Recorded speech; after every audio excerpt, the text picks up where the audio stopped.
Mesdames et messieurs, bonsoir. C'est avec joie que je vous retrouve sur les antennes de Mikuba Télévision pour décrypter l'actualité qui a marqué la République démocratique du Congo durant les 7 derniers jours.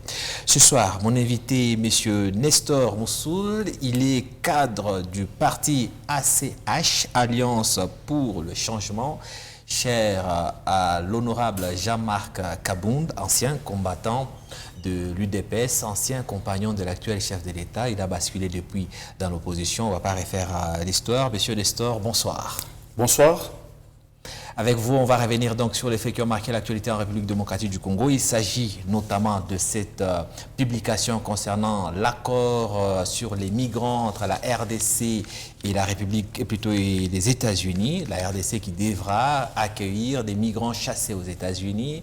Une annonce qui fait grand bruit, qui énerve dans l'opposition et dont le gouvernement n'arrive pas à expliquer clairement. On parlera aussi de l'arrivée du nouveau représentant du conseil, plutôt du secrétaire général de l'ONU, M. James Swan. Est-ce une bonne nouvelle? Il va-t-il réussir là où ses prédécesseurs ont échoué avec la MONUSCO? On parlera aussi de la qualification de la RDC à la Coupe du Monde. Cette affaire continue à faire polémique. Qu'est-ce que la population congolaise gagne dans le fond après ces millions dépensés, ces cadeaux de luxe donnés aux joueurs? Il y a notamment le président de la République qui a promis de payer les amendes que certains joueurs jouant en Europe devront payer à leur club pour s'être absentés et être rentrés dans leur club avec retard. On en parle aussi en détail. On reviendra encore sur le sujet de la révision ou du changement de la Constitution avec notamment le fameux article 217 qui motiverait le changement de cette Constitution. On va commencer, M. Nestor, avec l'accord entre la RDC et les États-Unis d'Amérique sur le migrant. Cette question énerve. Le gouvernement a confirmé cet accord avec un communiqué publié par le ministère de Médias, un communiqué qui confirme cet accord, mais qui crée beaucoup de zones d'ombre. D'abord vous, au sein du ACH, comment avez-vous accueilli cette nouvelle, cet accord? En tout cas, pour nous, c'est une déception. La déception, pourquoi? Nous avons vu lorsqu'il y a eu ratification de cet accord de Washington, le gouvernement rwandais a pris ce mécanisme pour présenter ses projets devant des instances, devant le Parlement du côté du Rwanda. Mais ce qui laisse à désirer, c'est du côté de la RDC, lors de la ratification de cet accord, jusqu'à aujourd'hui, et les gens qui sont au pouvoir, et nous qui sommes dans l'opposition, et quelques journalistes, personne ne connaît les écrits de cet accord. Aujourd'hui, nous sommes surpris que dans cet accord de Washington, il y a les accords que le gouvernement congolais a signés pourvu qu'il y ait le retour des migrants sur les sols congolais. Ok, le gouvernement congolais doit accueillir les migrants, c'est que les États-Unis d'Amérique ont expulsé. Et c'est l'État congolais qui doit les accueillir. Pour nous, ce n'est pas une satisfaction, c'est une déception. Pourquoi? Actuellement, les politiques c'est déjà tracé au sein d'abord de l'Assemblée nationale. C'est la loi de la majorité qui prime parce que sur les 500 députés, 450 députés sont majoritaires et 50 de l'opposition. Je crois que même si cet accord devait être soumis au niveau de l'Assemblée nationale, sur base de l'équilibre, vous pouvez dire que et nous et la population, nous sommes déjà satisfaits parce que ça devait déjà passer, parce qu'ils ont déjà la majorité parlementaire qui se sont fabriqués lors des séances électorales de 2023. Pour nous, c'est une trahison. Pourquoi? Parce que nous ne pouvons pas... Trahison, le mot n'est pas un peu fort? Non, c'est une trahison. C'est une forte trahison du fait que si aujourd'hui notre pays est instable, c'est à cause de notre bonne foi. Vous êtes ignoré lors des régimes précédents de Mobutu.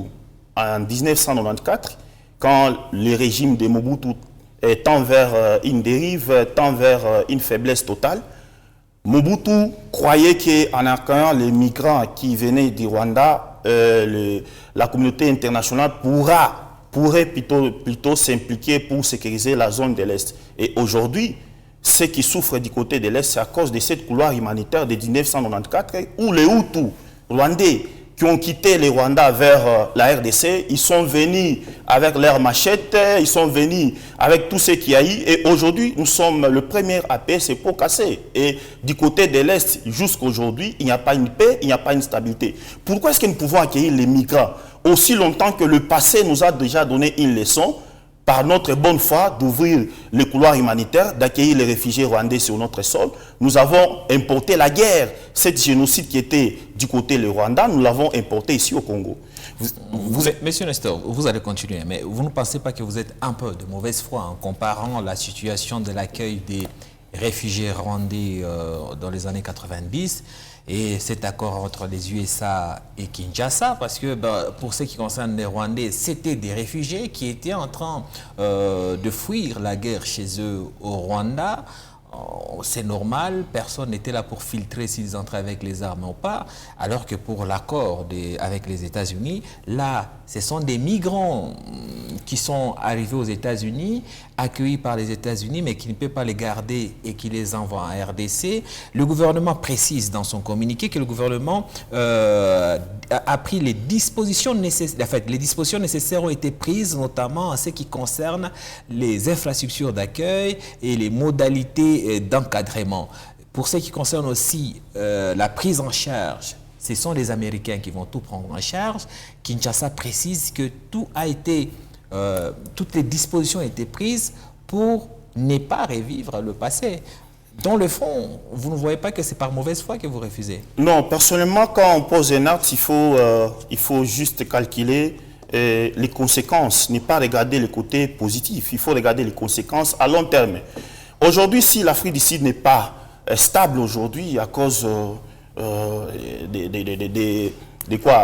cause des Blancs qui sont là. Aujourd'hui, quand vous rentrez en Afrique du Sud, il y a un problème des racistes. Nous connaissons bien les comportements des Blancs. Et vous avez vu aujourd'hui, en Afrique du Sud, il y a eu ce qu'on appelle l'apartheid, il y a eu des soulèvements, il y a eu des guerres civiles. Pourquoi? Parce que le Blanc ne cohabite pas bien avec le Noir. Pourquoi? Ils sont premièrement racistes. Et aujourd'hui, si nous accueillons les migrants américains, on pouvait accepter si on pouvait accueillir les migrants congolais vivant aux États-Unis d'Amérique, ça pouvait passer. Maintenant, quand on nous parle des migrants venus des États-Unis d'Amérique, on ne précise pas ils sont de quel pays, ils ont de quelle provenance. Et tout ça, ça nous crée... Quel est le rapport avec l'Afrique du Sud? La crainte en est qu'au fil du temps, c'est tout ce qui est provisoire devient toujours définitif. La plus grande crainte, au fil du temps, on ne puisse pas tomber sur l'histoire des Kosovo, vous savez bien. On ne puisse pas tomber sur l'histoire des New Slovaquie. Vous connaissez bien ce qui s'est passé.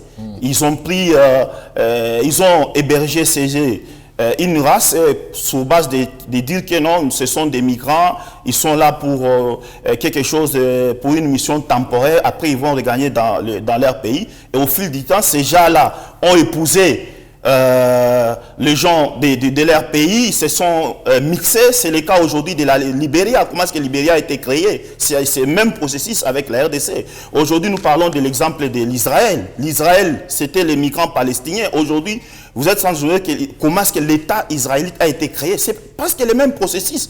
Pour nous, la crainte en est que derrière tout cet accord, derrière cette proposition pour accueillir les migrants sur le sol congolais, c'est que les Congolais se posent comme question que le gouvernement congolais soit clair. Qu'il soit clair pourquoi? Qu'on puisse montrer même tous les écrits de cet accord, parce qu'on ne fait qu'à subir des surprises. Oui, des surprises pourquoi? Selon vous, quelle information vous manque dans ce que le gouvernement a dit à l'opinion congolaise? Ce qui nous manque dans ce que le gouvernement a dit, le gouvernement n'est pas clair. Sur quoi? Sur quel point? Parce que sur ce qui concerne, personne n'a dit que cet accord fait partie de l'accord signé entre les États-Unis, l'accord global signé entre les États-Unis et Kinshasa. Tout porte à croire que c'est un nouvel accord. Dans ce communiqué du ministère de la Communication du gouvernement, précise que l'accueil de ces migrants est temporaire. Ils ne viennent pas ici pour rester ad vitam aeternam. À laquelle de vos questions, il n'y a pas de réponse du gouvernement pour que vous ayez autant de craintes? Ça, c'est une très bonne question. La plus grande crainte, elle est à quel niveau? Le gouvernement congolais n'est pas clair. Ce n'est pas ce n'est pas un nouveau accord, c'est toujours l'ancien accord là que le gouvernement congolais est allé signer aux États-Unis d'Amérique. Parmi ces grandes lignes, il se retrouve ces points-là Vous pensez que c'est la contrepartie pour la sécurité à RDC? La RDC a cédé sur l'accueil de migrants? En tout cas, pour moi, personnellement, ce sont des deals parce que le gouvernement congolais actuellement, nous sommes presque à 17 mois de fin des mandats du président Félix-Antoine Tshisekedi. Et dans ces manèges, pour essayer de copier la rhétorique que Mobutu avait précisée, avait aussi essayé d'accueillir les migrants rwandais sous prétexte qu'ils devaient être sécurisés par la communauté internationale et lui garantir le mandat, ce qui n'a pas été bien payé. Si le régime en place emboîte les mêmes pas, je crois que c'est déjà un échec dès le départ. Pourquoi? Nous sommes déjà sacrifiés. Au niveau interne, nous ne sommes même pas encore dans une cohabitation pacifique. Il y a des fissures de gauche à droite. Comment est-ce que nous-mêmes, d'abord Congolais, on n'est pas d'abord unis, on ne parle pas un même langage et partant de cela, nous voulons encore accueillir les migrants américains pour les maintenir où? Aussi longtemps que vous savez que le pays est en train de traverser une crise sécuritaire qui est généralisée. Alors ces gens-là qu'on doit accueillir sur notre sol, nous allons les mettre où et dans quelle zone et sur base de quel prétexte? Même si c'est temporaire, ce qui est à craindre, c'est ce qui va se passer après. Parce que tout ce qui est temporaire est toujours définitif. Nous connaissons bien les politiques congolais. Parce que ça n'a pas été comme ça. Même en accueillant les migrants rwandais, en 1994, on nous avait dit que c'était temporaire. C'était une couloir humanitaire, on a dit que c'était temporaire. Si on essaie de stabiliser le pays avec ce qu'il y a eu comme coup d'État au Rwanda en 1994, les migrants Hutus devaient rentrer dans leur pays. Aujourd'hui, les faits nous montrent. Nous avons des troupes, nous avons les M23 appuyés par les Rwandais, nous avons les ADF appuyés par l'Ouganda. Tous ces gens-là, ils ont pris leurs conflits qui étaient dans leur pays, et les ont importés sur notre sol. Et à l'Est, nous avons plus de 150 groupes de rébellion. Et toutes ces histoires-là, ça peut nous donner un climat de méfiance. Parce que on a déjà subi ça. Alors actuellement, nous ne voulons plus subir le même processus pour nous dire que non, l'accueil des migrants, elle est temporaire. Donc pour nous de l'opposition, nous sommes contre. Pourquoi? Nous sommes contre, malheureusement, nous sommes sacrifiés par la loi de la majorité, même si ça passait au niveau de l'Assemblée nationale. Si nous regardons les blocs de l'opposition, il n'y aura rien qui va se passer.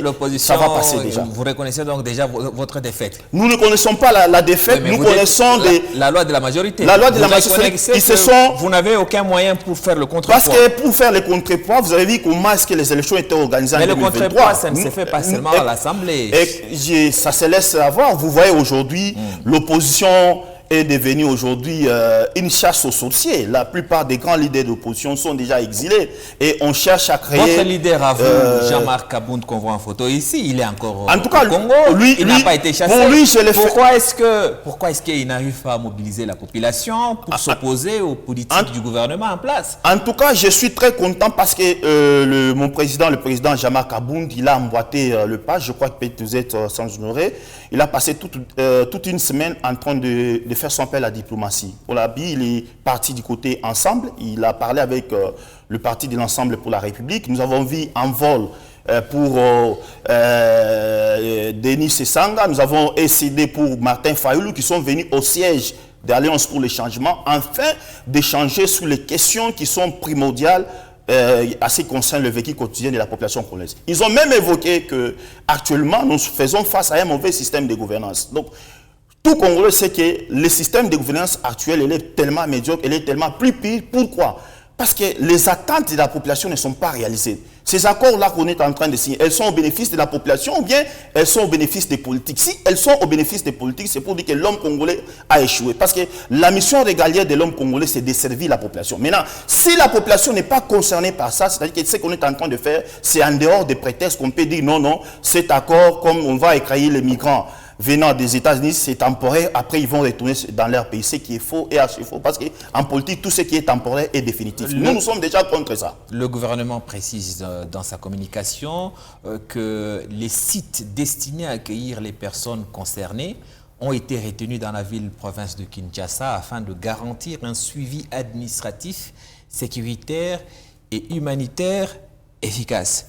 Quand on sait que dans la même ville de Kinshasa, le même gouvernement a du mal à sécuriser la population, c'est tous les jours qu'il y a de kidnapping et de braquage. Est-ce que vous pensez que cette option de accueillir ces migrants dans la capitale est la bonne? Pour moi, c'est une distraction totale. Je suis déçu vraiment, je suis déçu parce que le président Félix-Antoine Tshisekedi, quand il a eu le pouvoir, il est l'unique Congolais qui a accédé au pouvoir sans passer par la voie des armes. Alors, on sentait qu'avec lui, on pouvait vivre la vraie démocratie parce que l'IDPS prêchait la démocratie. Durant les 32 ans d'élite de l'IDPS, il prêchait la social-démocratie, c'est-à-dire le peuple au centre des intérêts de la chose publique. Maintenant, quand il a accédé au pouvoir, il s'est retrouvé dans l'ancrage des anciens kabylistes, il s'est retrouvé dans l'ancrage des anciens mobutistes. Ces gens-là ne vivent que par leurs intérêts égoïstes et non les intérêts de la population congolaise. Actuellement, le pays fait face à plusieurs problèmes. Nous avons un problème de l'insécurité à l'est, nous avons un problème de la milice Mobondo à l'ouest, nous avons un problème d'une milice dans le Haut-Katanga. Donc l'insécurité, elle est multiforme. Alors l'État congolais devait se concentrer par une mission régalienne qui est de donner la paix aux Congolais. C'est ça la mission qui est garantie dans la Constitution, qui donne l'attribut au président de la République. Il est le garant des bons fonctionnements des institutions. Il est celui qui peut donner la paix à tous les Congolais. Donc la mission actuelle du chef de l'État, c'est de terminer la guerre de l'Est, c'est de réduire le train de vie des institutions. Ce n'est pas de nous faire cette comédie musicale, d'accueillir les migrants américains, tout en sachant que demain, si le président n'est pas là, le président Félix-Antoine Tshisekedi, selon le délai prévu par la Constitution, en 2028, il sera conjugué au passé, il sera conjugué comme sénateur à vie. S'il y a élection, bien sûr. Il y en aura parce que tout le mandat qu'il exerce, c'est constitutionnel. C'est-à-dire que s'il arrive en 2028, il n'est plus maintenant président de la République. On ne sait pas quel attribut qu'on peut lui donner, on ne sait pas quel nom qu'on peut lui donner. Parce que nous tous, nous sommes censés respecter la Constitution, nous sommes censés appliquer cette Constitution que nous avons, cette Constitution qui nous a aidé à avoir des institutions en place. Donc pour nous, actuellement, ce n'est pas le moment opportun d'accueillir les migrants américains. Nous le disons, nous pesons même les mots sur le plateau ici d'une chaîne internationale, Mikuba. La même situation s'est passée en Israël, c'est la même situation qui a accueilli l'État Israël. Comment est-ce qu'on a créé l'État Israël? C'était les migrants qu'on a fait accueillir sur le sol palestinien. Après, en 1900, lors de la Première Guerre mondiale, les États-Unis d'Amérique ont essayé de créer l'État mercenaire pour contrôler le Moyen-Orient. Actuellement au Congo, vous êtes sans ignorer que avant que le Congo ne puisse accéder à l'indépendance, en 1906, le Rwanda était la 7e province de la RDC. Et les Belges nous ont séparés. Ils ont fait du Rwanda un État mercenaire pour déstabiliser l'Afrique centrale. Actuellement, avec l'accueil des migrants, nous sommes tellement sidérés parce que l'histoire s'est répétée en Afrique. Je vous ai dit un exemple avec le Libéria. Aujourd'hui les Libériens, comment est-ce que il ne faut pas vous redire. Maintenant, oui, donc nous ne sommes pas d'accord sur ce point-là. Vous n'êtes pas d'accord malgré les garanties que le gouvernement propose pour cantonner tous ces migrants dans la capitale pour une période pas longue, pour un temps limité. Vous n'êtes toujours pas d'accord. Mais je voudrais savoir un peu, selon vous, qu'est-ce que va devenir les enfants qui pourraient naître de la présence de ces migrants sur le sol congolais? Ils sont déjà congolais. Nous l'avons, je crois, étudié à la cours de civisme. Isofato, ces enfants-là seront considérés comme des Congolais. Actuellement, ça s'est passé à Goma. Nous avons vu les militaires de la SADC qui ont engrossé nos sœurs là en Goma. Donc, des enfants, ces militaires ont déjà quitté le sol de Goma, mais ces enfants-là sont restés congolais. C'est-à-dire que dans cette optique, c'est un danger déjà que nous courons. Nous avons le premier danger. Le premier danger, nous sommes face à l'empire Iman Toussi qui cherche à contrôler la RDC, qui cherche à contrôler l'Afrique centrale parce que la RDC demeure un pays potentiellement riche. Maintenant, on veut encore créer un autre problème avec les migrants américains. Ces migrants américains, c'est la sélection de plusieurs pays. Il peut y avoir les Pakistanais, il peut y avoir les Iraniens, il peut y avoir les Sud-Africains. Maintenant, tous ces gens-là, ils ont des caractères et des comportements différents, des provenances différentes. Est-ce que nous-mêmes, d'abord, au niveau interne, l'État qui a échoué à sécuriser les pays tout entier, l'État qui a échoué à s'imposer partout, parce que l'insécurité est même dans la ville de Kinshasa, là où il y a même le chef de l'État, il y a des bandits qui opèrent pendant la journée. Maintenant, ces gens-là que nous accueillons sur notre sol, est-ce que nous connaissons leur comportement à long terme? Même si nous disons que c'est temporaire, c'est déjà un danger parce que nous-mêmes, au niveau interne, on n'arrive pas à nous sécuriser nous-mêmes. Comment est-ce que nous pouvons accueillir les voisins ou bien les migrants étrangers sur notre sol? Donc, de ce point de vue-là, nous sommes totalement déçus et sidérés et nous ne sommes pas d'accord avec ce que le gouvernement congolais essaye de signer essaye d'appliquer comme accord. Parce qu'aujourd'hui, ça demeure une distraction totale. Vous avez vu, la première distraction, c'était le changement constitutionnel. Il y avait une proposition d'aller vers le dialogue. Le régime en place crée toujours des baisses pour essayer de gérer. C'est un buzz pour essayer de gérer le temps. Les élus nationaux de l'opposition, notamment ceux d'ensemble avec en tête M. Christian Mwando, le député, l'honorable Christian Mwando, ils ont déposé une question orale avec débat pour convoquer ou faire venir la ministre des Affaires étrangères, Mme Kaikwamba, pour qu'elle vienne s'expliquer sur cet accord. Vous pensez que c'est une perte de temps? Les élus ne vont pas réussir à faire changer d'avis le gouvernement? En tout cas, pour moi, c'est une goutte d'eau dans l'océan. Ça ne va pas passer. Seulement qu'ils ont montré le courage, qui sont du côté de l'opposition. Pourquoi? L'ancrage est bien déjà tracé. Nous l'avons vu, nous avons assisté à plusieurs comédies musicales. Lorsque Kamer était au perchoir comme président de l'Assemblée nationale, combien de ministres ont été convoqués et combien de ministres ont répondu? Et aujourd'hui, avec Aimé Bouji, depuis qu'il est là, parmi les ministres de Mme Souminoua, quel est le ministre qui l'a fait évoquer une question de moratoire, une question orale au niveau de l'Assemblée nationale? Personne. Bon, pour la session de mars vient à peine de commencer. Oui, la session de mars vient à peine de commencer. Ils vont toujours passer par les votes.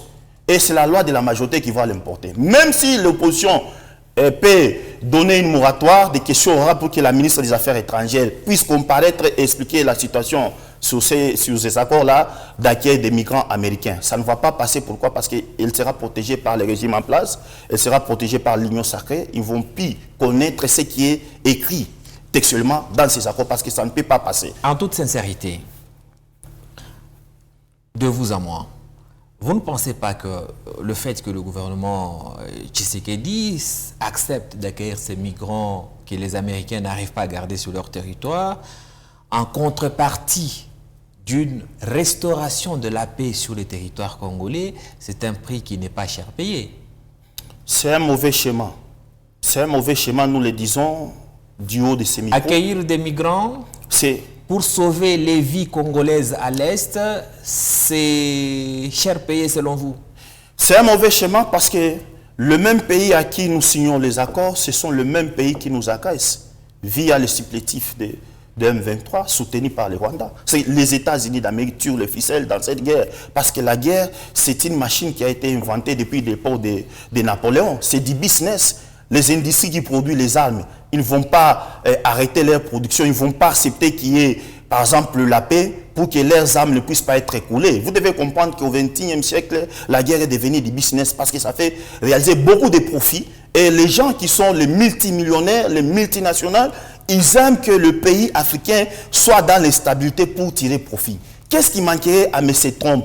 Ce n'est même pas en accueillant les migrants américains. Qu'est-ce qui manquerait à M. Trump de prendre une décision, de dire à M. Nanga d'arrêter? Qui va s'opposer à la décision de M. Trump? Personne. Et vous devez comprendre que c'est un jeu de ping-pong qu'on est en train de nous faire jouer. Je ne sais pas pourquoi, je sais peut-être que le pouvoir en place a peur de nous organiser les élections en 2028. Les pouvoirs en place savent qu'ils sont à la fin de leur mandat. Ils n'ont rien à donner aux Congolais. Ils ont échoué à rétablir l'autorité de l'État. Ils ont échoué à donner la paix aux Congolais. Ils ont échoué à sécuriser les Congolais. Ils ont échoué à réduire le train de vie des institutions. Comme ils sont là pour leurs intérêts matériels, parce qu'il y a un déséquilibre total. Je prends un exemple, chers confrères. Regardez la souffrance qui traverse ceux qui travaillent dans les fonctions publiques, ou bien la population congolaise.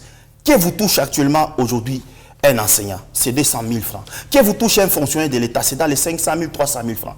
Que vous touche un député actuellement? Un député actuellement vous coûte cher. Je me rappelle bien le président Jean-Marc Kabound, quand il était vice-président de l'Assemblée nationale, il criait au président Félix-Antoine Tshisekedi que nous avons choisi un mauvais schéma. Nous devons réduire le train de vie des institutions. On paye les députés trop cher. On paye les ministres trop cher. Et puis ils n'ont jamais connu des retards. Oui, mais les fonctionnaires de l'État connaissent des retards. Actuellement, au moment où nous vous parlons, les enseignants ne sont pas encore payés. Les fonctionnaires de l'État ne sont pas encore payés. Mais on va encore nous mettre dans une comédie musicale qui ne peut jamais profiter au vécu quotidien de la population congolaise, l'accueil des migrants américains. Est-ce que c'est opportun? C'est la question qu'on devait se poser. Mais c'est opportun parce que ça fait partie de la monnaie d'échange pour faire revenir la sécurité. En tout cas, il ne faut pas vouloir une chose de son contraire à la fois. Nous sommes sidérés. Nous sommes allés flatter, entre guillemets, les Américains pour qu'ils viennent nous aider à remettre la paix. D'ailleurs, le président Tshisekedi a été très clair. Il a dit aux Congolais qu'il ne faut pas nous ne devons pas nous en faire parce que les Américains vont venir, ils vont nous donner du travail, ils vont construire ce pays, ils vont investir, ils vont amener la paix. Mais tout ça, ça vaut un prix. Si ce prix, c'est d'accueillir quelques migrants sur notre territoire, ne pensez-vous pas que vous exagérez un peu? Vous préférez que les Congolais continuent à mourir parce que vous ne voulez pas accueillir quelques migrants pour des raisons humanitaires? En tout cas, je pèse mes mots. L'unique solution à la paix durable congolais, c'est le dialogue. Sans dialogue, il n'y aura pas de solution. Tout ce que, parce que la diplomatie n'a pas produit. Nous avons vu le président Félix Antoine Tshisekedi sur le plan de la diplomatie, aller voyager de gauche à droite. Et aujourd'hui, quel est le résultat de cette diplomatie sur le terrain? C'est zéro. Maintenant, comme nous avons échoué sur le plan diplomatique, nous ne pouvons pas plaire aux Américains parce que l'histoire nous montre clairement les Américains n'ont jamais imposé la paix nulle part dans le monde entier. Partout où il y a la même mise des Américains, il y a toujours une fissuration. Nous avons vu les Américains au Mali. Nous avons vu les Américains au Soudan. Qu'est-ce qui est arrivé au Soudan? En même temps, les mêmes Américains qui tiraient les ficelles du côté Soudan du Sud, le même Américain tirait encore les ficelles du côté Soudan du Nord. À un moment donné, ils ont vu l'équilibre. Quand ils ont vu que le Soudan du Sud est plus riche que le Soudan du Nord, et les gens du Soudan du Nord qui étaient au pouvoir marginaliser ceux du Soudan du Sud, à un moment donné, les Américains nous ont dit non, non, pour la paix, il faut diviser le pays en deux. On a eu Soudan du Nord et Soudan du Sud. Vous portez quand même beaucoup d'accusations sur les Américains. En tout cas, nous le disons, nous pesons nos mots parce que les Américains n'ont jamais gagné de guerre. Les Américains n'ont jamais réussi à stabiliser le pays. Est-ce que dans le fond, avec tout ce que vous reprochez au régime Tshisekedi, etc., vous ne pensez pas que c'est parce que justement on n'a pas des institutions fortes et pour cela, pour renforcer ces institutions fortes, il faut changer ce qui met en place ces institutions, ça veut dire la Constitution. En tout cas, c'est une bonne question. Nous avons des institutions fortes, mais nous avons des animateurs de ces institutions faibles. Aujourd'hui, je suis très déçu parce que l'école a échoué à transformer l'homme congolais. En dehors de l'école, l'Église aujourd'hui aussi a échoué dans sa mission à transformer l'homme congolais. Aujourd'hui, vous êtes sans ignorer que la plupart des gens qui détournent, quand vous allez dimanche les églises, vous allez trouver, ils occupent les premières places dans des églises. Les plus grands détourneurs de ces pays. Or que l'Église devait aussi réussir dans sa mission de transformer l'homme congolais. L'Église a échoué. L'école a échoué. Donc actuellement, nous pouvons dire que l'unique solution actuelle, d'abord, premièrement, on peut dire que c'est la refondation de l'État congolais, pas le changement constitutionnel. Mais comment on va refonder les textes, changer les textes? Non, on doit le faire verbalement. La question, elle est simple. Qu'est-ce qui a bloqué le président Félix Antoine Tshisekedi à bien exercer son mandat? La première des choses. Attendez.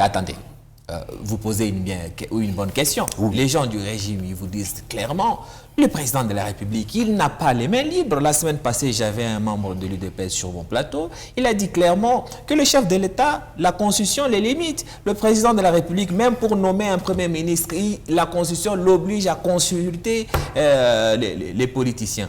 Si on change de Constitution, on donne le plein pouvoir au chef de l'État. Là, on pourrait lui reprocher d'être incapable de réaliser ses promesses. En tout cas, on gère un pays par rapport à un programme de gouvernance, par rapport à une vision. On ne gère pas un pays avec ses émotions et sa pensée. Qu'est-ce qui nous a permis d'avoir cette constitution?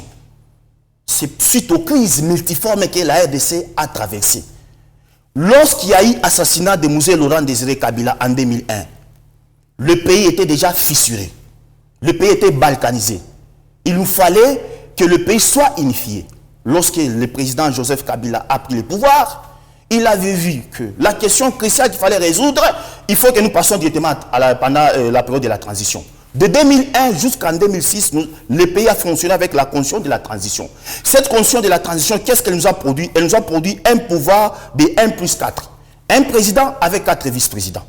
On s'est rendu compte que pour que la RDC soit stable, il faut qu'elle ait des institutions en place. Il faut qu'il y ait la Cour constitutionnelle, la Cour des comptes, la Cour de cassation, il faut qu'il y ait le Sénat, il faut qu'il y ait la primature et l'Assemblée nationale. C'est cette constitution de 2006 qui nous a permis d'avoir les premières élections démocratiques en RDC.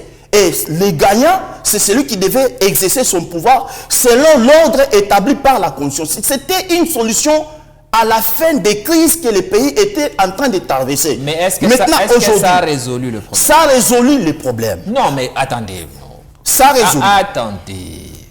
C'est pas possible. Vous ne pouvez pas dire à la fois dans une même phrase une chose et son contraire. Vous dites bien que ceux qui sont là n'arrivent pas à respecter les choses, n'arrivent pas à respecter la Constitution, etc., etc. En même temps, vous dites on a mis en place des institutions pour éviter justement qu'on puisse avoir ces bavures. Ça veut dire que jusqu'ici, malgré la mise en place de cette Constitution et de toutes les institutions démocratiques que vous citez, ben, ça ne protège pas le pays. Ça protège le pays. Nous avons une Constitution qui est là. Le problème que nous souffrons aujourd'hui, c'est la non-applicabilité de ces articles-là constitutionnels. Je peux prendre un seul article de la Constitution. Okay. L'article 58. Qu'est-ce dit l'article 58? Les richesses du sol et du sous-sol doivent jouir aux Congolais. Oui. Et l'État a l'obligation de la partager équitablement. Est-ce que c'est ce qui est fait? Retournons même ici en province. Prenons le cas simple. La vie d'écologie fonctionne avec les activités artisanales. Combien d'ESEA ont déjà été octroyés aux autochtones ni aux Crézés dans la province de là-bas? Vous comprenez bien. Est-ce que c'est la Constitution qui a bloqué à M. Tshisekedi qui disait que l'armée des clochards, il a passé déjà 7 ans d'organiser notre armée? Quel est l'article de la Constitution qui a bloqué M. Tshisekedi à organiser l'armée?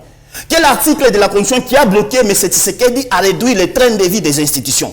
Quel est l'article de la Constitution qui a bloqué M. Tshisekedi à mal payer les fonctionnaires de l'État? Lui-même, quand il avait pris le pouvoir, il avait dit non, il faut réduire les trains de vie des institutions. Quel est cet article de la Constitution qui le bloque? La question, elle est simple. Que les gens de l'Union sacrée et de l'IDPS puissent proposer aux Congolais quels sont les articles de la Constitution qui posent problème. Parce que jusque-là, ce sont eux qui ont violé cette Constitution. Oui, mais vous-même, vous venez de le dire. Vous répétez plusieurs fois quel est l'article qui a empêché au chef... Qui a empêché. Attendez. Voilà. Vous dites quel est l'article qui a empêché au chef de l'État de faire X, Y chose, de réformer l'armée, etc. Mais la Constitution est claire. Ce n'est pas le chef de l'État qui agit. C'est le gouvernement. Attendez, c'est le gouvernement. Vous voyez que vous-même, vous créez la... Attendez, je vous pose la question. Vous créez de l'amalgame. La Constitution est très claire. Le chef de l'État n'est pas responsable devant l'Assemblée. C'est le gouvernement. Et le gouvernement, c'est une institution à part. La présidence de la République est à part. Donc, demander des comptes, comme notamment la réforme ou la mise en place de quoi que ce soit, ce qui revient au gouvernement, bien sûr, ils le font en collaboration avec le chef de l'État, mais constitutionnellement parlant, le chef de l'État n'y est pour rien. On doit demander tout ça à Mme Souminois. C'est ce qui est faux et archi faux. Quand vous lisez la Constitution à son article 69, qui parle sur la souveraineté de l'État, on dit le chef de l'État est le garant des bons fonctionnements des institutions. Bien sûr. C'est-à-dire que c'est lui le dernier arbitre lorsque les institutions ne fonctionnent pas bien, à donner les derniers coups de sifflet. Ce sont les attributs lui donnés par la Constitution. S'il y a une crise au sein de l'Assemblée nationale, s'il y a crise au sein du Sénat, il y a les articles de la Constitution qui permettent au chef de l'État d'intervenir. Je prends même un exemple. Actuellement, nous avons fait face à un problème de nomination des administrateurs territoriaux. Et certains voulaient usurper le pouvoir pour dire que non, les administrateurs territoriaux sont émanants du gouvernement provincial. Ok, c'est faux. Ils sont nommés par ordonnance. Du cas de quoi? Du Lualaba? Du cas du Lualaba. Ils sont nommés par ordonnance présidentielle. Donc, c'est le président qui ratifie. Tout ça, c'est constitutionnel. Donc, nos amis de l'IDPS n'ont pas des alibis à donner aux Congolais pour dire non, non, c'est la Constitution qui bloque le chef de l'État. C'est faux. D'ailleurs, l'article 69, il est là. C'est le président Félix Antoine Tshisekedi, le seul Congolais les mieux informés et les mieux à sécuriser tout le pays. Donc, il n'y a pas des articles qui bloquent le bon fonctionnement des institutions. Le chef de l'État, il est, comme l'article 69 le dit, il est le symbole de l'unité. Voilà. Il n'est que l'arbitre. Oui, ce n'est pas... Attendez, l'article 69 que vous citez est très clair. Il est le symbole de l'unité, il est l'arbitre institutionnel, il est le garant constitutionnel, il est le garant de la souveraineté. Mais ce n'est pas lui qui va à l'action, parce qu'il y a bien un gouvernement avec ses différents membres et ce gouvernement est responsable devant le peuple congolais représenté par le Parlement. Ceux qui avancent la thèse du changement de la Constitution mettent dans la balance, en tout cas pour eux, ce qui pèse beaucoup, c'est l'article 217 qui nous demande qui recommande de céder partiellement notre souveraineté, vous n'allez pas nous dire que sur ce point-là, ils ont aussi tort. En tout cas, quand vous m'évoquez de l'article 217, c'est là qu'il faut faire la léthorie des mots entre changement constitutionnel et révision constitutionnelle. Okay. Donc, quand vous parlez des problèmes qui posent l'article 217, là, ce n'est pas le changement constitutionnel, c'est la révision constitutionnelle. C'est que s'il y a quelques articles à réviser, on peut nous proposer. Changer la constitution, c'est-à-dire que c'est quitter la 3e République à la 4e République. Le compteur devient à zéro. Plus de Sénat, plus de primature, plus de cours constitutionnels. C'est ce que vous ne voulez pas. Donc c'est ce qu'on ne veut pas parce que le moment n'est pas opportun. La question qu'on se pose, si aujourd'hui on parvient à changer la constitution, que devient le Nord et le Sud Kivu? C'est une question que nous posons à nos amis de l'IDPS. Mais on va impliquer ça dans Nanga pourra se dire, moi je reste fidèle à l'ancienne constitution. Mais là, qui devient les rebelles? Donc c'est nous qui avons changé la nouvelle constitution. Oui, mais selon les membres du parti présidentiel, dont l'un qui était sur cette même chaise la semaine dernière, personne n'a dit qu'on va changer la constitution. Maintenant, le chronogramme, il est clair. On va commencer par mettre fin à la guerre. Ensuite, on change des constitutions. C'est des bonnes guerres. Vous savez, la mission d'un parti politique, c'est de prendre le pouvoir et de le garder le plus longtemps possible. À ce stade, l'UDPS a gagné le pouvoir. Il essaye, ou elle essaie parce que c'est l'union, de garder ce pouvoir le plus longtemps possible. C'est à vous de faire le contrepoids. Mais comment est-ce que vous, de l'opposition, vous faites le contrepoids? Nous faisons le contrepoids, tout est dans la Constitution. Je suis très content parce que nous n'avons que la meilleure constitution du monde. C'est la Constitution qui délimite les mandats d'un chef de l'État. Si le parti au pouvoir, l'IDPS, veut se maintenir au pouvoir, c'est sur base de la Constitution que nous avons. Qui nous dit la Constitution? Le mandat d'un président de la République est de 5 ans, une seule fois renouvelable. Donc, la Constitution, elle est claire. Il n'y a pas d'autre schéma que nous pouvons inventer. Que nos amis de l'IDPS et de l'Union sacrée assument leur échec, assument leur mauvaise gouvernance, qu'ils arrêtent de distraire le peuple congolais. Parce qu'en ce moment, il fallait que l'IDPS nous montre le calendrier électoral. Il vous reste 17 mois. Nous, de l'opposition, nous sommes déjà préparés aux élections de 2028. Donc, en 2028, il y aura élection. En 2028, M. Tshisekedi sera conjugué au passé. Il sera sénateur à vie, comme son prédécesseur, Joseph Kabila. C'est ce que nous dit la Constitution. Pourquoi cette Constitution était là? C'est parce qu'il y avait des politiques mal intentionnées qui voulaient s'éterniser au pouvoir. Et en résolution de ce genre de choses, voilà qu'on a établi une Constitution qui donne un mandat de 5 ans, une seule fois renouvelable. Donc, il n'y a pas de choses qui bloquent M. Tshisekedi. D'ailleurs, je prends un exemple. Les anciens premiers ministres, quand nous avons la Constitution, il y avait des garde-fous qui interdisaient de poursuivre les anciens premiers ministres et les ministres en fonction. Et ces articles, avec l'actuel ministre de la Constitution, ils ont révisé ces articles dans la Constitution. Actuellement, même si un ministre est pendant son exercice de sa fonction et qu'il commet une faute, il est poursuivable. Ça, c'est révisé. Oui, bon, on va pas s'éloigner du débat. On a compris que vous n'êtes pas d'accord et que vous jetez tous les arguments avancés par le parti au pouvoir. Mais on reconnaissait quand même que c'est dans leur droit de vouloir rester au pouvoir le plus longtemps possible. À vous de faire le contrepoids, même si jusqu'ici, ACH, opposition, tous les grands leaders de l'opposition sont en exil. Kabound, il est l'ombre de lui-même. Hein. Ce n'est pas le Kabound qu'on a connu à l'UDPS qui mobilisait le peuple. Pour l'instant, on ne voit rien de concret. Changeons de chapitre. Très rapidement, vous aurez le temps de réagir si vous voulez. Mais moi, je préfère qu'on change de chapitre parce que le temps file. On revient sur l'affaire de la qualification à la Coupe du Monde. Beaucoup sont ceux qui critiquent le pouvoir en place, notamment le président de la République. On dit qu'il a mis en place, qu'il a dépensé beaucoup de moyens, beaucoup d'argent pour cette qualification. Les voitures de luxe, d'ailleurs, qui ont été données aux joueurs, près de 60 véhicules de luxe qui coûtent des milliers de dollars. Mieux, le président de la République a décidé de payer les amendes que les clubs de nos joueurs européens ont réclamé parce que après la qualification, la RDC a préféré garder les joueurs alors que la loi, la FIFA recommande que 48 heures plus tard après avoir joué, ces joueurs doivent rentrer dans leur club qui les paye régulièrement. Quelle est la réaction auprès de vous de l'opposition? Vous pensez qu'on jette l'argent du peuple par la fenêtre ou bien c'est une bonne chose quand même 52 ans après, on peut se permettre certaines choses? En tout cas, nous sommes face à un régime des jouisseurs. Je suis très déçu. Très déçu, pourquoi? Parce que les jours qu'on jouait le match de la qualification, c'était le même jour qu'il y a eu massacre du côté de l'Est. Les ADF ont massacré plus de 60 Congolais. Moi, je suis sidéré, je devais voir les joueurs congolais, lorsqu'ils sont entrés sur le terrain des matchs, faire un geste patriotique par rapport à nos frères de l'Est. Ce qui n'a pas été fait. Ce n'est pas dire que quand on devient politique, on cesse d'être humain. Nous sommes africains, nous avons l'essence de l'humanisme. Lorsqu'il y a deuil chez ton ami, même si tu avais une fête à organiser, il faut d'abord aller compatir avec celui qui est endeuillé et organiser la fête après. Là, c'est une déception totale, l'action que le gouvernement congolais a eu à faire. Mais à ce qui concerne la qualification, là, c'est quelque chose de positif que nous apprécions le gouvernement en place via le ministre national des Sports. Ça fait plus de 52 ans que notre pays n'était pas qualifié.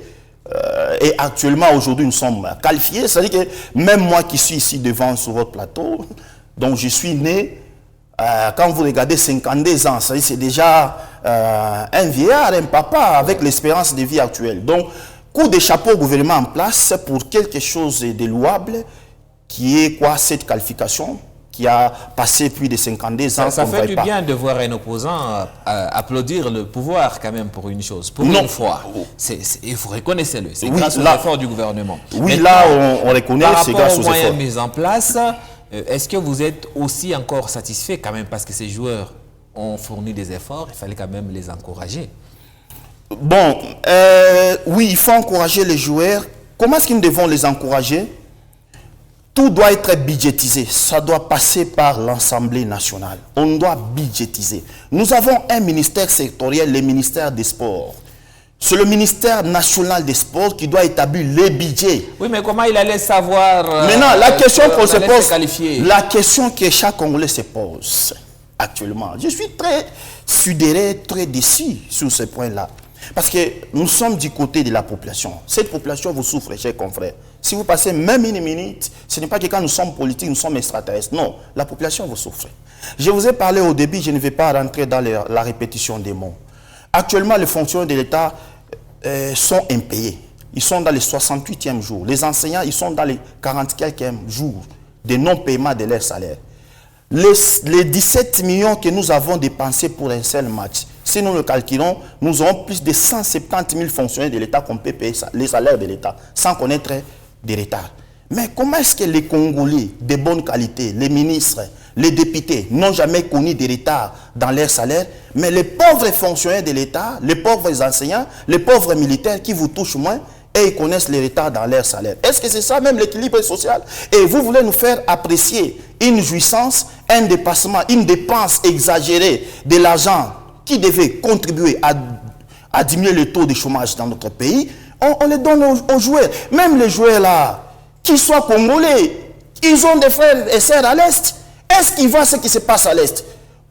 À l'heure actuelle, devons-nous fêter ou plairer? Moi, je me dis, étant congolais, on devait compatir avec nos frères de l'Est. Le fait de banaliser les massacres à l'Est, c'est donner la chance aux ennemis de continuer encore à tuer les peuples. Est-ce que avez-vous vu le gouvernement congolais montrer les émotions, montrer le sens patriotique, compatir avec nos frères de l'Est? Vous voulez un état émotionnel? Non, pas un état émotionnel. Nous sommes humains. Ceux qu'on a tués, ce sont nos frères. Pourquoi le chef de l'État est là? Il est là pour tous les Congolais. Ceux à qui on a massacré, ce sont ses propres fils. Étant parent, il est censé d'abord compatir. Je sais que nous sommes qualifiés, c'est ce qui est bon. Je sais que nos joueurs nous ont donné une qualification, ce qui est bon. Mais le dépassement budgétaire, l'argent que le président dépense, ça c'est tout dans quelle rubrique? Mais il a dit, il a donné tous ces cadeaux au nom du peuple congolais, c'est pas son nom. L'argent, le problème, l'argent, d'où provient les sources de l'argent qu'il a fait cadeau aux joueurs? Mais les Congolais ça doit être budgétisé. Oui, mais attendez. Ça doit être canalisé. L'argent appartient au peuple. Le peuple est content de la qualification. D'ailleurs, quand on a présenté l'équipe à Kinshasa, c'était toujours au cours de la semaine ici, c'était le dimanche dernier, le peuple a dit au président, Tobaki Selio mandat. En tout cas, je suis très content. La qualification de la RDC, elle est faite au nom de tous les Congolais. Mais la qualification de la RDC n'est pas faite au nom de l'IDPS et de l'Union sacrée qui a échoué, qui cherche à faire une récupération politique par rapport à cette qualification. Donc c'est l'IDPS. Qui sont ces peuples-là qui ont crié « comme nous sommes qualifiés, nous vous donnons même la chance d'échanger la Constitution ». C'est l'Union sacrée et l'IDPS. Quel peuple?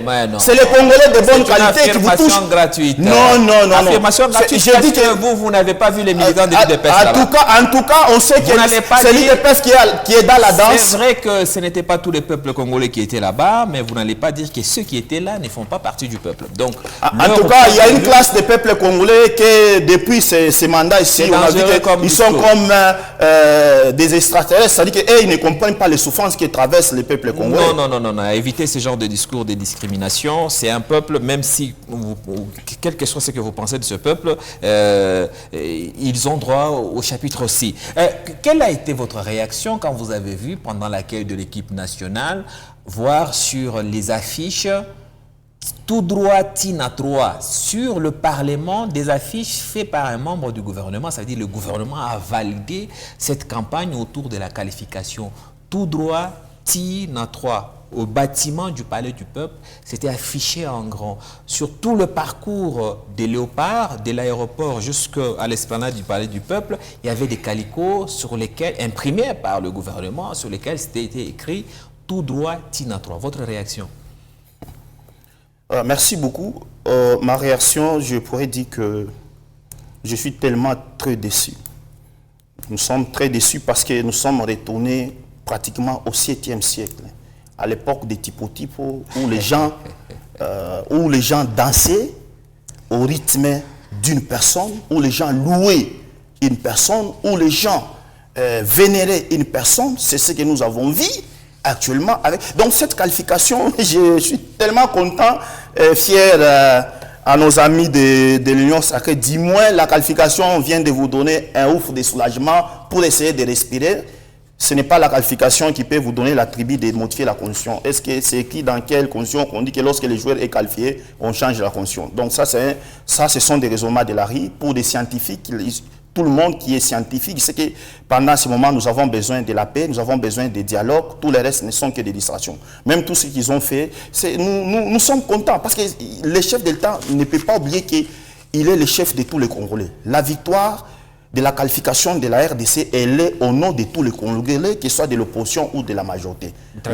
Très bien, on a compris. Quand même, pour compléter l'information, quand le public a demandé ou a dit au chef de l'État qu'il lui accordait un 3e mandat ou prolonger son mandat, le président a été strict. Il a dit « je ne suis pas là pour ça, je suis là pour fêter la victoire des Léopards ». Ça, on doit quand même le reconnaître qu'il n'a pas voulu faire un mélange de genres, même si les autres membres du gouvernement, c'est eux qui ont voulu montrer qu'ils sont pour un 3e mandat. Je le sais bien. On espère que la RDC va battre le Portugal pour son premier match en Coupe du Monde. Ça sera déjà au cours du mois de juin prochain, d'ici 2 mois donc.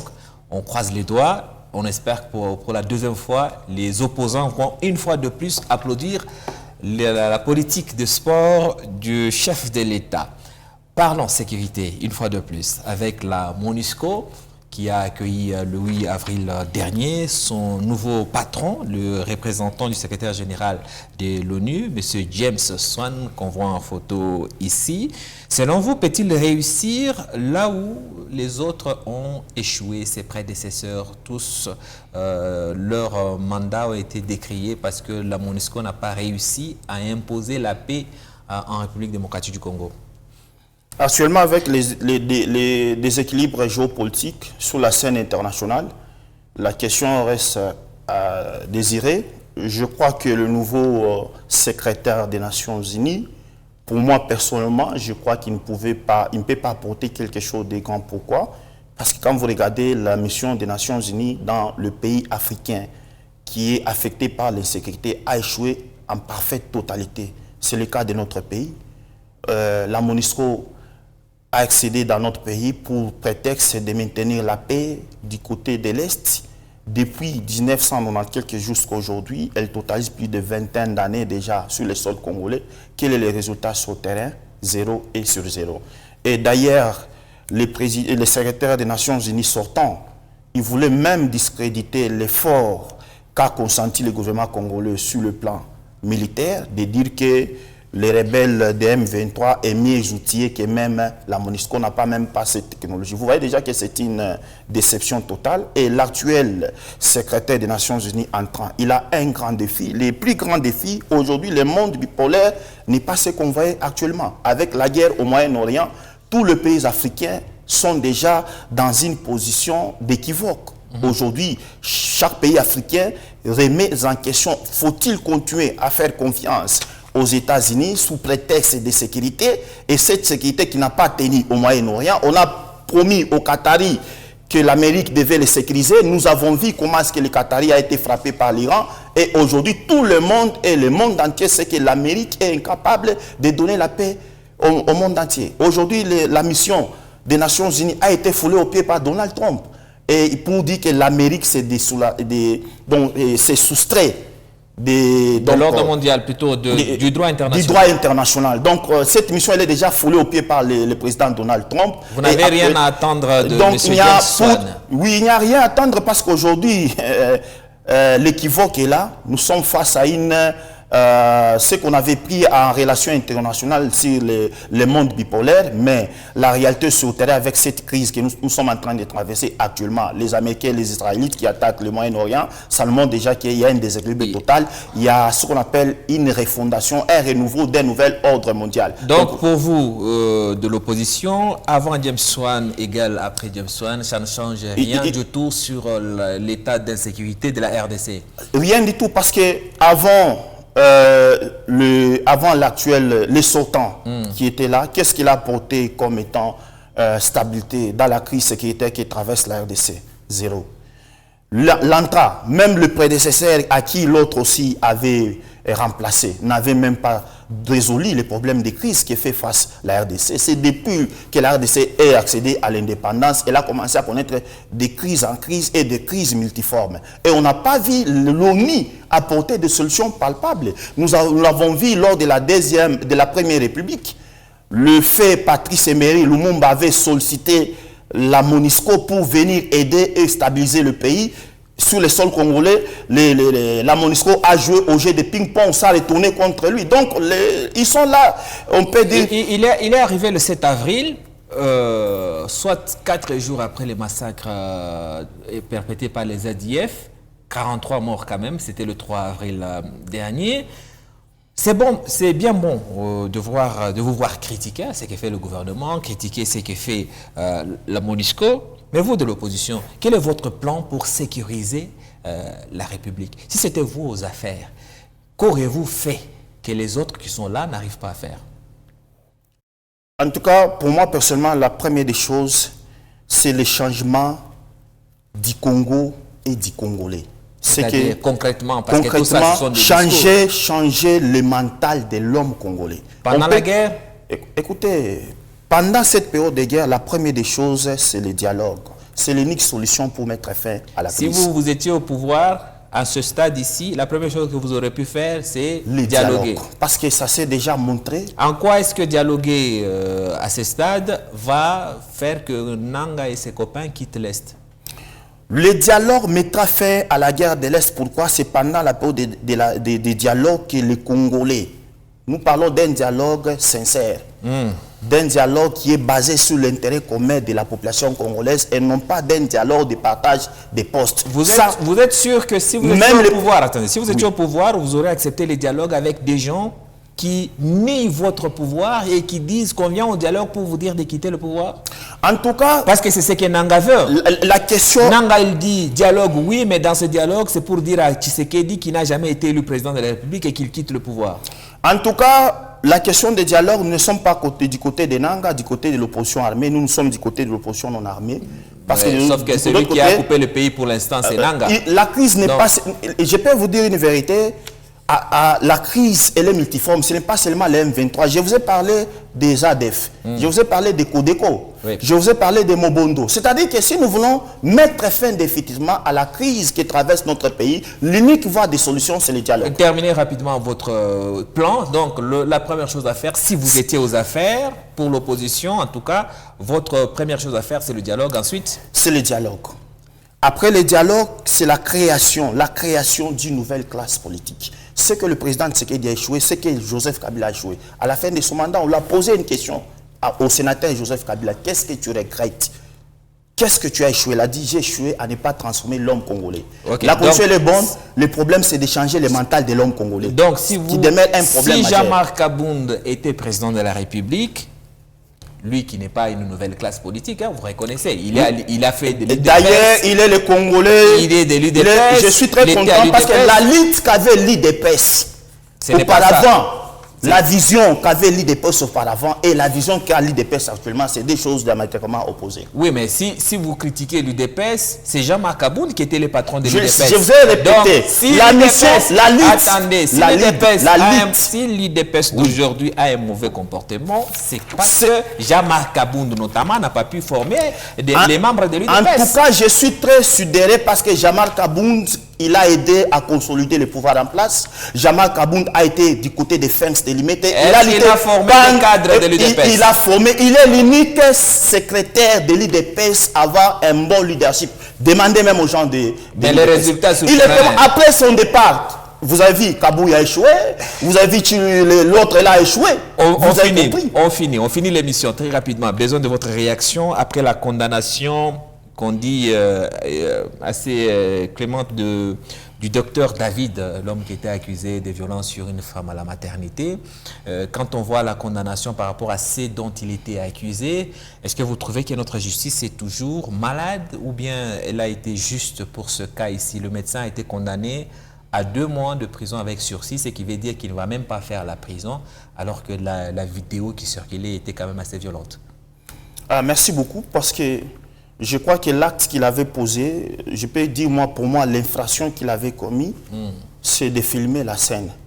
C'est la seule chose, la seule infraction grave qu'il avait commis. Mais en dehors, sauver la vie. Non, mais il a tapé. C'est qu'on ne pas d'avoir sauvé, c'est d'avoir tapé. Il a sauvé. D'abord, dit sauver la vie, ce qui est important. Il a sauvé une vie. Donc, dans ça, vous saluez l'action de la justice. D'abord, sauver la vie. La justice a été juste. La justice a été juste parce que les faits lui ont été reprochés, c'est d'avoir publié. D'avoir montré la nudité de cette femme devant le média. Ce qui était les faits que le gouvernement lui reprochait. Mais pour d'autres cas, il a sauvé la vie. Ce qui est positif, il a sauvé une vie. On a noté. Merci beaucoup. Monsieur Nestor Moussoul, merci d'avoir accepté notre invitation.